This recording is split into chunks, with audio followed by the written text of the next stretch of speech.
Денес ја секуваме оваа пресконференција да најавиме изготвување на нов предлог закон за критична инфраструктура. Закон со кој државата конечно ќе почне да се однесува кон своите стратешки капацитети како капацитети и системи кои се прашања од национална безбедност, а не како административна формалност. Последните случувања се алармантни по загадувањето на водата во Гостивар и откако видовме колку е лесен пристапот до овие системи за водоснабдување во Гостивар. После последните случувања во Валандова, сега гледаме и од Крушево, ова е јасен сигнал дека државата не се однесува доволно сериозно кон своите стратешки објекти.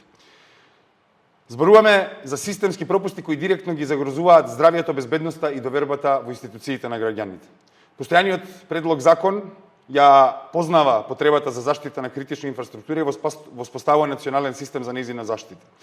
Но ние сметаме дека тоа не е доволно. Нашето решение е јасно.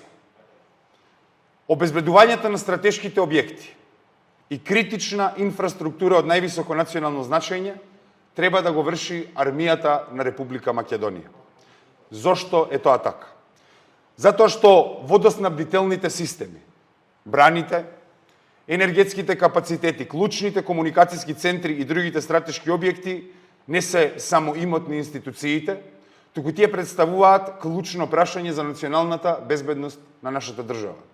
Доколку овие системи не се заштитат на вистински начин, последиците по нас може да бидат неизмерни. Армијата е единствената институција која располага со потребна организација, дисциплина, обучен кадар и капацитет за континуирано обезбедување на овие објекти. Во време на се поголеми безбедносни ризици, хибридни напади, меѓу другото и климатски промени, но и деградација на условите за живот во Република Македонија, сметаме дека националната безбедност не сме да започне откако ќе се случи катастрофа, туку таа треба да биде највисок приоритет. Затоа ќе предложиме законско решение со кои најважните објекти од критична инфраструктура ќе бидат обезбедувани од армијата во координација со другите надлежни институции, како полицијата и собствениците на овие објекти. Државата мора да биде присутна таму каде што е најпотребно и да ги преземе најтешките задачи за осигурување на својата иднина. Време е Македонија да ја свати критичната инфраструктура како прашање на национален суверенитет и национална безбедност. Безбедната вода, сигурната енергија и заштитената критична инфраструктура не се привилегија, туку се основен систем за функционирање на една функционална држава. Јас сакам на крај да ги повикам пратеничките групи во ова собрание да го разгледаат ова сериозно, затоа што последните случувања ни покажуваат дека ние немаме доволна заштита на критичната инфраструктура. Мислам дека сите тука ни е јасно, дека не смееме да стравуваме кога ќе ја запалиме чешмата со вода дали ќе бидеме затруени. И тоа покажува колку во Македонија веќе е преминат секој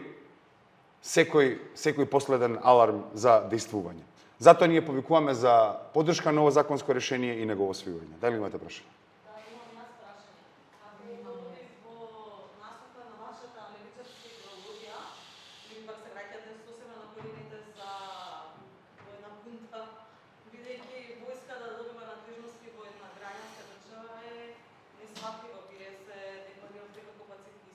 Супер, и вие се декларирате како медиум, па ми викате дека сме за војна хунта со тоа што ќе ги обезбедиме водоводите. Така што не, апсолутно да. Да, значи вака, сакам да кажам, малку е имплицитно прашањево, затоа што не соодветствува со ситуацијава. Дали на вас ви е окей во Гостивар некој да влегува во водоснабдевните системи? Дали е тоа не е окей? Апсолутно. Па еве са нешто ќе кажам, и на мене не ми е окей. Ете тоа ни е одговор. Затоа што сметаме дека армијата не е соодветна за обезбедување на овие објекти.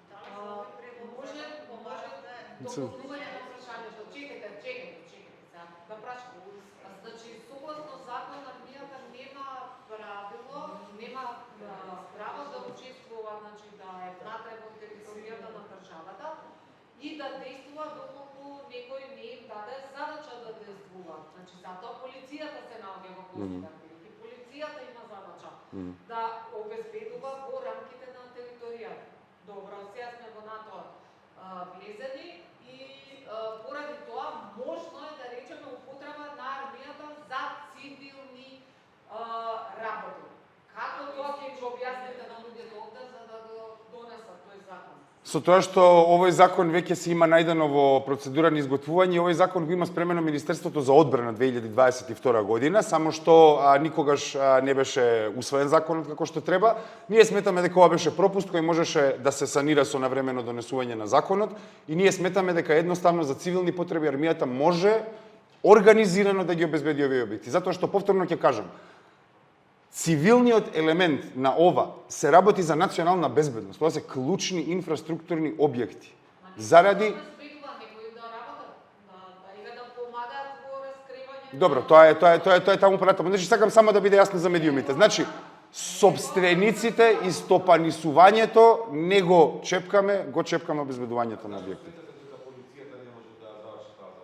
Затоа што сметаме дека полицијата завршува многу задачи, сметаме дека армијата како институција која е најдисциплинирана, која има задача за обезбедување на безбедноста на Република Македонија, сметаме дека е прикладна институција заради нивната дисциплина, заради нивната организираност и заради нивната природа како вооружени сили да го прават тоа.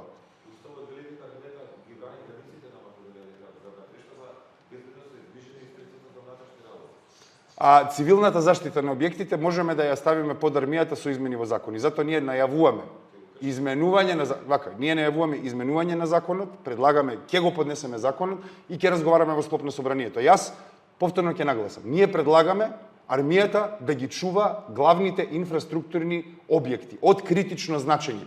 Како ќе дојдеме до тоа? Еве го собранието, можеме да донесеме. Затоа што сакам само нешто да ви потенцирам. Најстрашното нешто што можеме да го направиме е да се фатиме во замки, во логични замки. Затоа што треба да се действува. Ако не действуваме, тогаш ќе биде на нас одговорност. Да, прашање ве молам.